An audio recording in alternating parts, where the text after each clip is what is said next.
Thank you, John.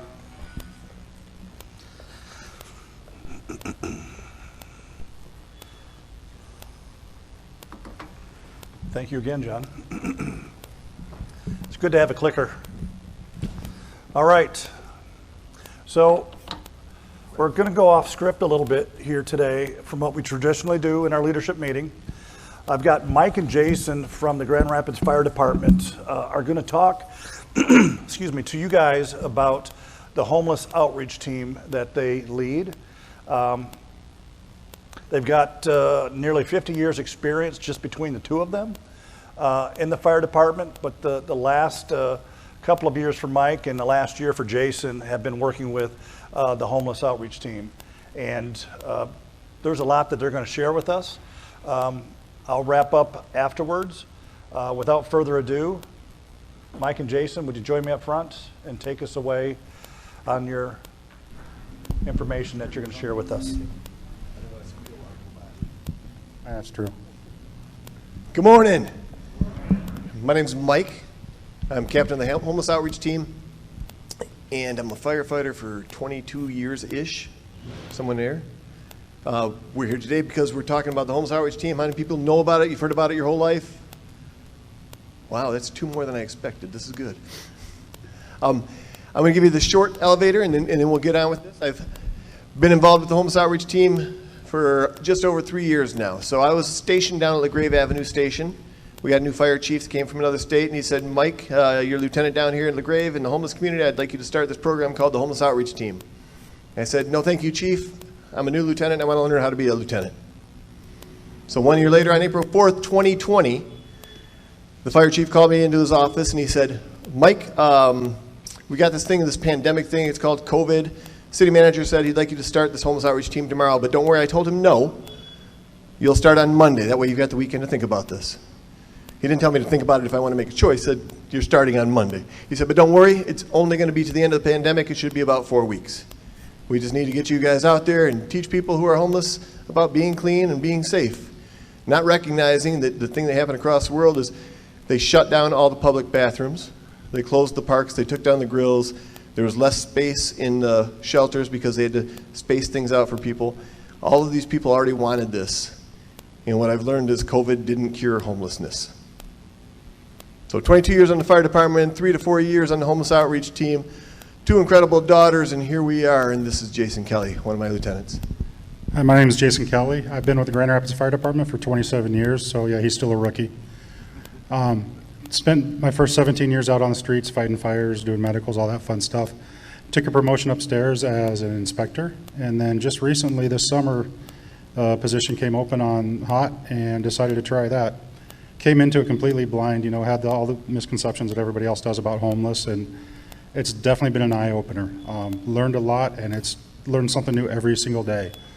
So we're just here to talk to you guys about the homeless situation we have in town. So we've got an incredible team. It started on April 4th with myself and a police officer.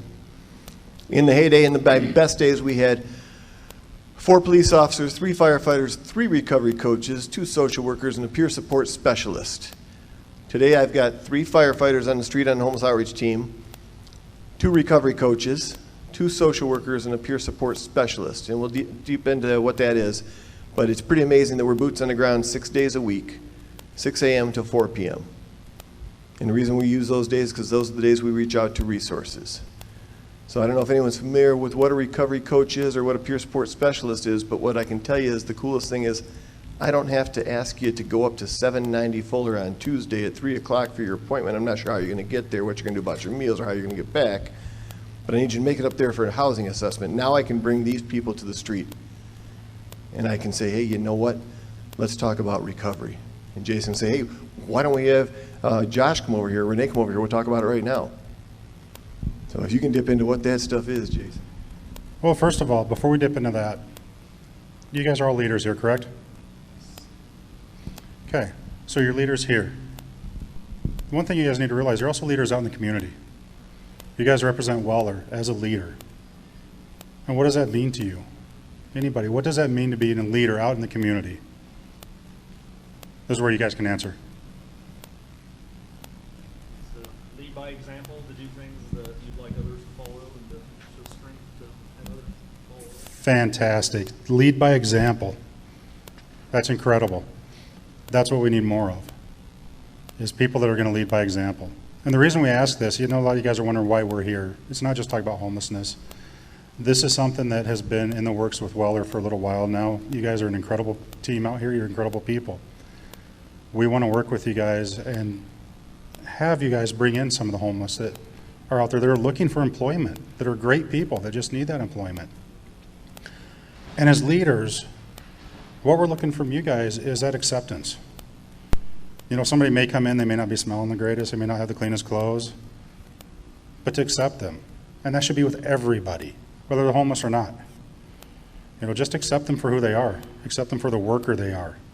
Look past the dirty clothes. Look past the smell.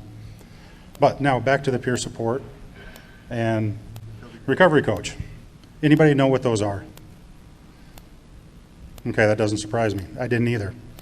So a recovery coach is a person that has been through addiction, whether it's drugs or alcohol, or there's other types of addiction that people go through. But they have been ones that have been there and done that. They've been clean, sober, whatever it is, for X amount of years, and now they're out there to help people, to help the people that are in that situation, to walk them down that road and take them through the different steps. A peer support coach is somebody that deals with mental illness. There's somebody that's been there and done that also.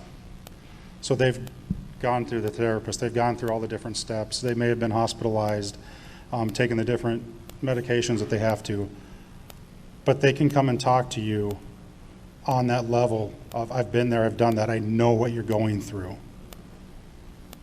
And that means a lot to people that have been through it or that are going through it, is to have somebody that's been there, because they understand them. It's hard for somebody like me to walk up to somebody and, hey, I know your pain, dude. I don't. And I can't fake it with them.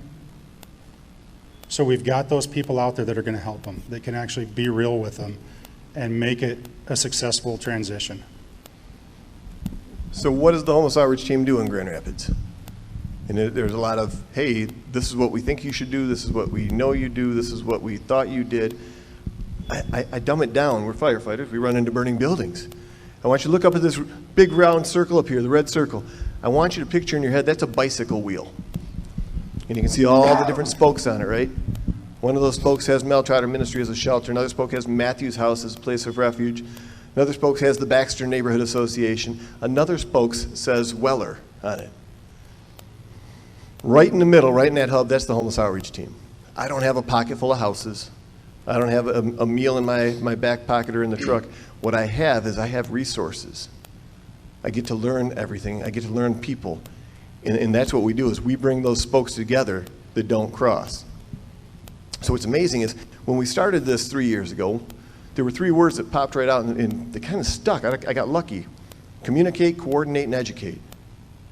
So the first thing people think is, okay, you're educating, you're teaching people about being safe on the street, how to get into the shelters, how to get meals. As we think about this, and it was evident very quickly, 80% of our education does not involve the homeless community directly. As you see up here, it talks about advocating for all those affected by homelessness. Well, what I can tell you is today, we're doing that education part.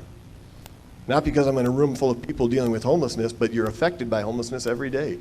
You're affected because we're here talking about it today. So the homeless outreach team, our job is to get out there and learn all the resources, and I can tell you we haven't learned them all.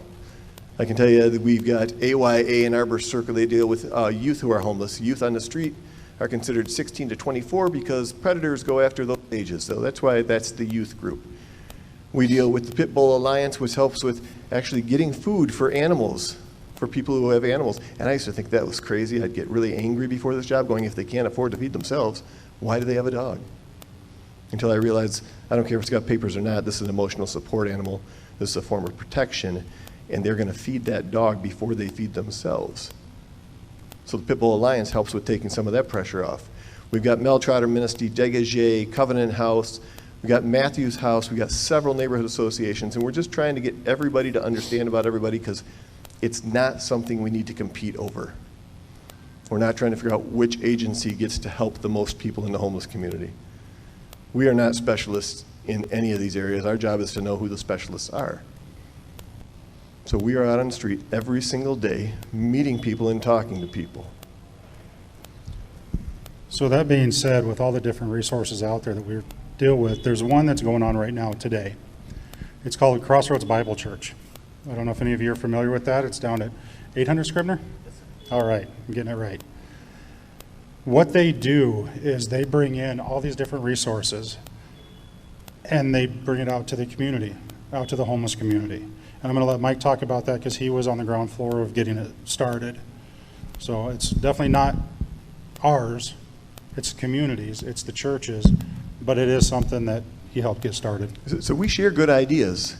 And as we'll talk about at the end, and I'm going to steal this one up front, is someday I would like to have another company say, yeah, we've got an outreach group within our company right now. We use the Weller model. So it's not a matter of the hot team. What happened was several years ago, when I first started, there was a group of in the community that could not get showers. They weren't allowed in the area to get showers. I looked into hotel rooms because some hotel rooms allow that. I looked into mobile showers, recognized right away that mobile showers are very expensive and the city would not pay for those. So I just pushed that on the back burner. A couple months later, I get an email from a company saying, we've got used showers. Yes, city won't pay for that. I'll pass it on to Mel Trotter. Someone on the outreach team there named Adrian Goodstall, who is now the new president of Mel Trotter, took it upon herself and they bought a mobile shower. So one of the 4 spots every week they kept the mobile shower running was outside of our office where you can't use the bathroom and it's cold and it snows and it rains. And I don't know about anyone else, but I'd like to use the bathroom before or after I take a shower, as well as being in the comfort of inside. So we reached out to Crossroads Bible Church, who came to us the year before and said we'd like to be a warming shelter. So they were a warming shelter in the winter. And I said, could you step up the game a little bit? Do you think you could host Mel Trotter's mobile shower at your site? They said, yeah, we've got lots of things we can do. Let's talk about all the things we can do. And we put all these different ideas on the board of, okay, here's food, here's clothing, here's donations, here's IDs. And IDs are a really big problem on the street. Because we know if we lose our ID, the struggle of getting that done and the things we can't get done, you can't get a job, you can't get a bank account, you can't get an apartment. So we found out that's very important. And the Crossroads Bible Church said, well, we'll do vital documents, we'll do this over here. And I said, no, pick one. They said, yeah, but we can do all these things. I said, pick one. I need you to be successful. So they moved the shower to Crossroads Bible Church on Tuesdays from 9:30 to 12. That's going on right now. And they were doing vital documents, and they decided they are also going to supply breakfast. What this has grown into today at Crossroads Bible Church right now, the hot team has their recovery coaches over there, their peer support specialists, and their social workers. Catherine's Health has a medical facility if you don't have a PCP. They've got legal help from the city. 2 weeks ago, they expunged 7 felonies while they were at the church. They've got dégagé, they've got hair care, they've got someone that does foot care. I didn't realize how important foot care is for your health. And if it's that important and you're on your feet all day, every day, and your socks are wet, these people come in and they sit down and they wash their feet every single week. These are amazing things there. These ladies are complete rock stars that do this. It's just incredible seeing them there washing people's feet, making sure they're healthy, making sure they're doing good, making sure they're happy. You know, the ladies get some nice toenail polish on their toes and stuff so they feel good about themselves. It's awesome. Absolutely awesome. So what's really cool about that is that's working amazing right now, but we also need to recognize we've either got 4 quadrants of the city, or if I say, okay, I can't do that, we've got 3 wards at least in the city of Grand Rapids. And Jason and I are always looking out there as how can we replicate this? And again, it's not ours. It's not the Hot Team Resource Center, but we're always reaching out to people. This is where we think outside the box. We're talking to people who are affected by homelessness. We've not got the full bite yet, but we don't stop. We talk about things that people can do, and something that comes to mind right away is people say, well, I'd like to take a bunch of pizzas to Heartside Park because I saw a couple years ago there was a bunch of people there. Or, you know what, there's a really cool movie about 5,000 coats. We want to do 5,000 coats. And we take it outside the box because it's not just those things that you think about initially. A couple weeks ago, I spoke to Jason's church. They asked Jason to go speak to the kids. I was on a retreat with my youth group, so yeah, I didn't have to be there. Timing's everything. It was one of the most difficult talks I ever had because I spoke to 3-year-olds through 8-year-olds. And it wasn't difficult because of their age or what they were understanding. It was difficult because from about 3 to 5, they don't have any discrimination going on in their head. They don't have any exclusion. it was weird because I didn't have to go into this whole you're excluding someone, you're not making them feel welcome, because they were. But the interesting part is the team leader there reached out to me a couple weeks before and said, Mike, we want to have stuff ready for you. What can we bring? What can we get donated so we can send you out the door with that at the end of the day? So here's what I want you to do. You got a couple of weeks. I want you to have the kids in the class go home and sit down with their parents or the adults in the house, and I want them to sit down and together draw a picture or make a card of something that makes them feel happy. And when I got there, they gave me a whole folder of that, and what we did with that is, it's not a blanket, it's not 5,000 coats, but I was able to give it to a friend at Degage Ministry, a women's ministry, and say, hey, when people aren't doing good, when they're having a bad day, could you share this stuff with them? They've got an entire stack of that, and it's not to keep them warm, but it's to keep them going.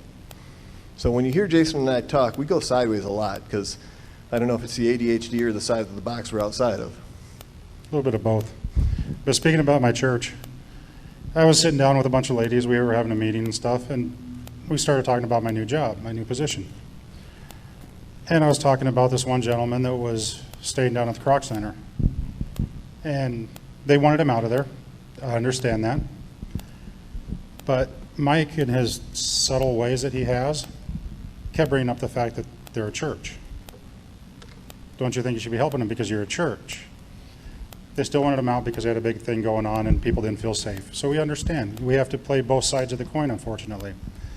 Well, I was telling that to the ladies there, and one of them piped up, well, you know what, they should have helped them. They should have done this. Just a second.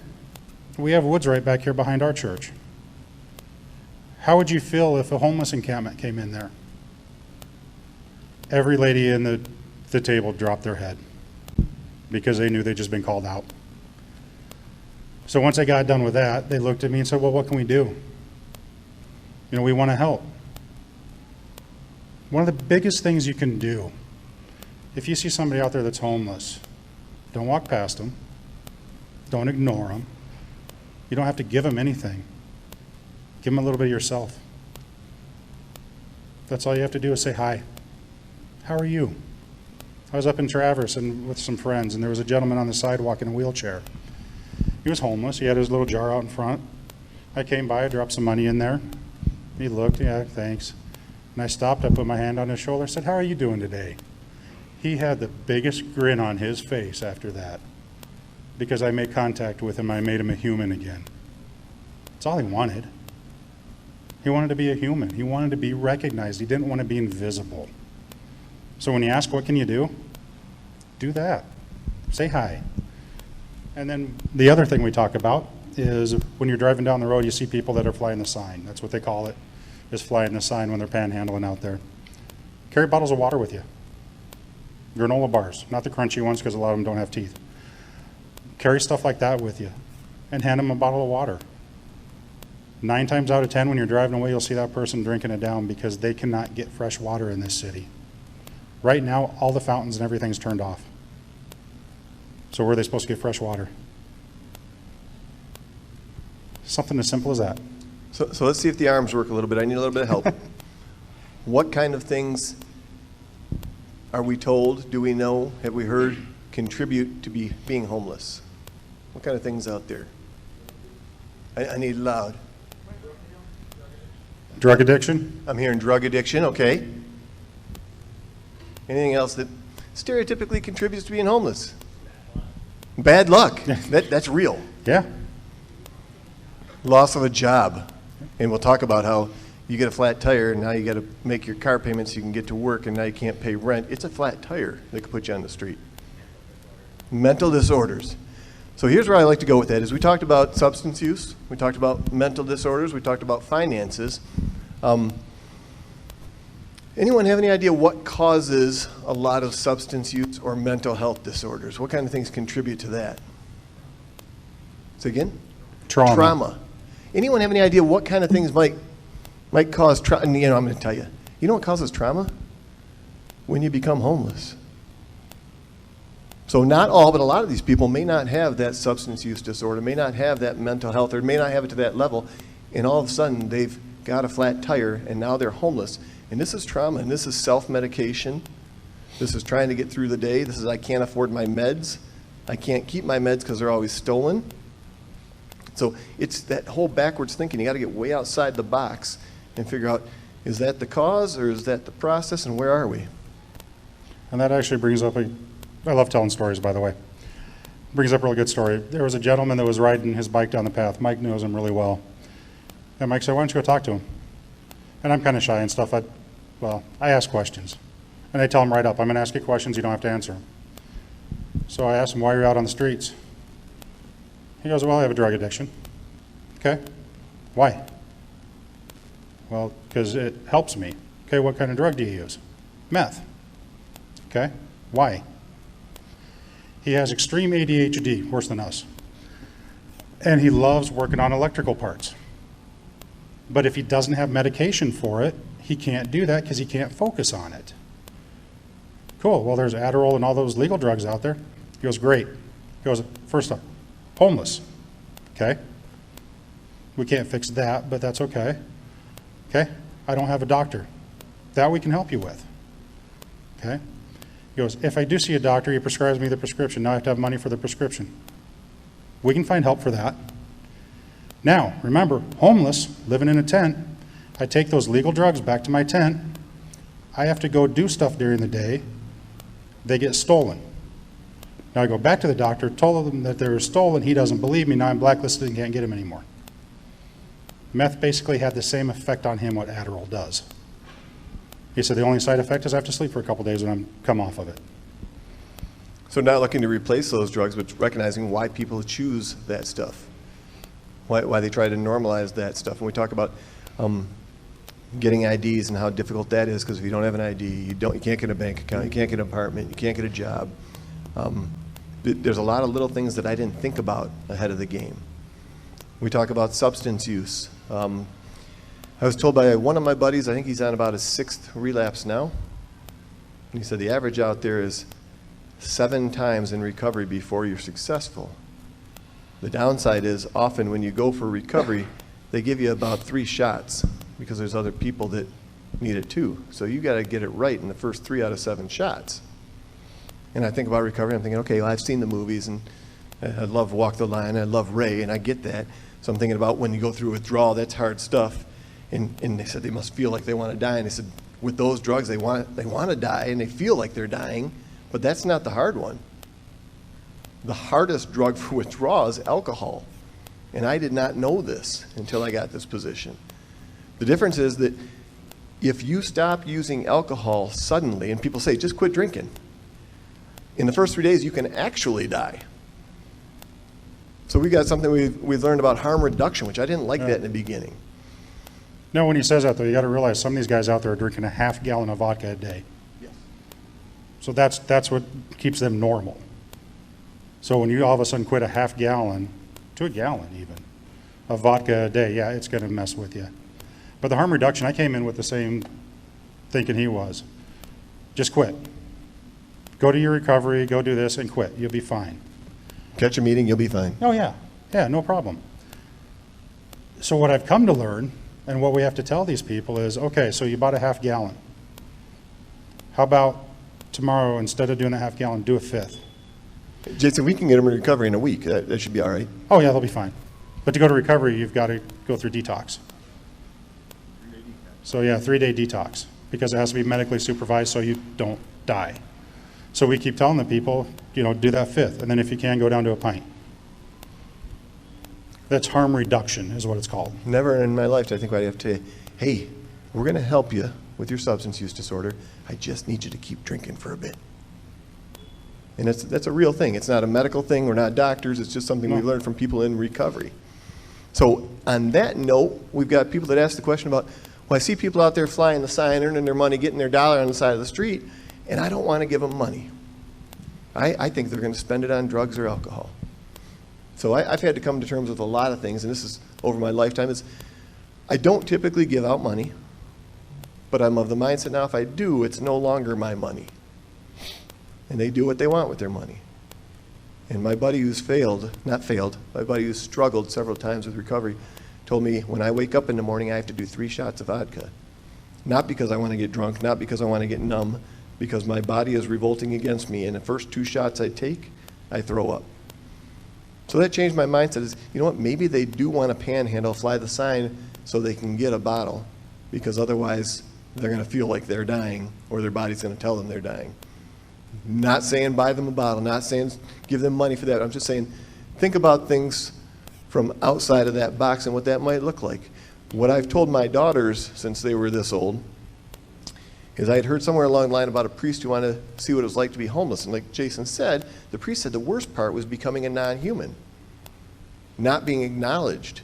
So I've told my daughters from early on, I said, I always want you to acknowledge someone. It could be a nod, it could be an eye to eye, it could be a hello, but you need to acknowledge them.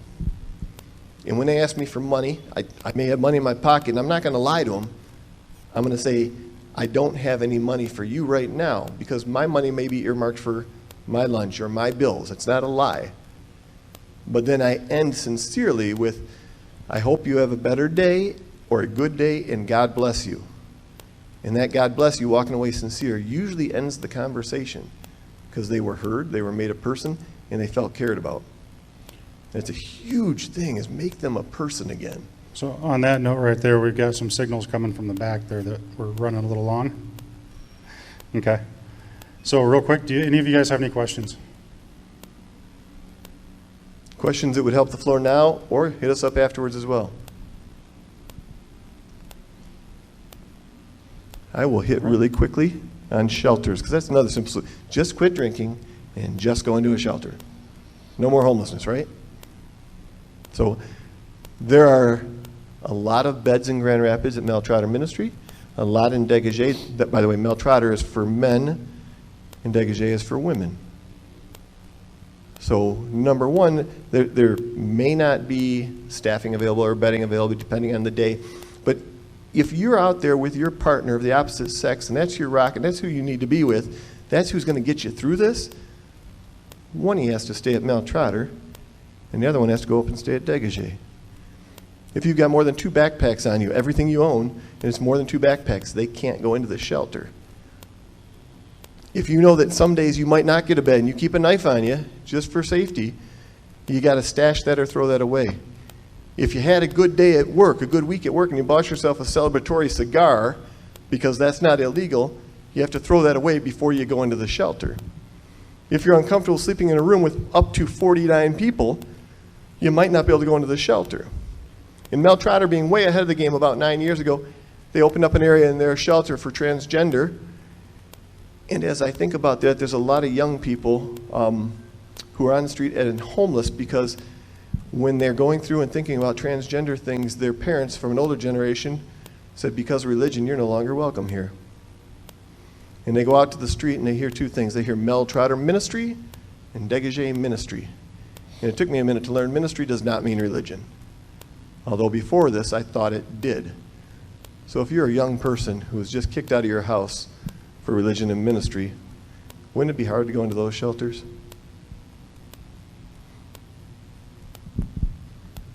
All right. Thank you so much for your time. Thanks for having us here. We really appreciate it. We're going to take questions afterwards, or reach out to us. There are going to be cards available too. I know it's a heavy subject. Thank you for playing along.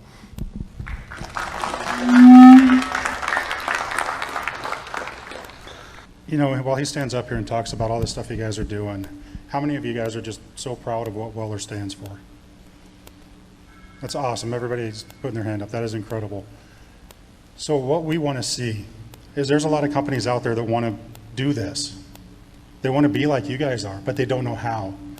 So what we want to see is the Weller model. So when other companies are out there, yeah, we're following the Weller model. How proud would that make you that you guys know you're on the ground floor of this, of helping your communities, of helping everybody out? This is just incredible. You guys are a fantastic group of leaders. So I really appreciate being here. Thank you guys. Thank you, Jason. Got to give them the starfish to take home.